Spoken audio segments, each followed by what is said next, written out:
everyone, welcome to Online Help Guide. Today in this video, I'm going to show you how to copy your ID on Chamet. So without any further ado, let's get started. First of all, open Chamet application.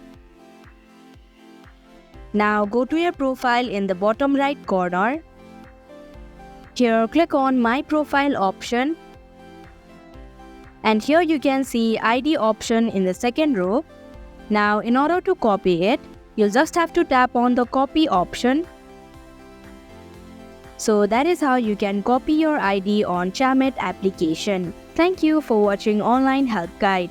Hope this video was helpful. If it was, hit the like button and comment down if you have any questions or feedback.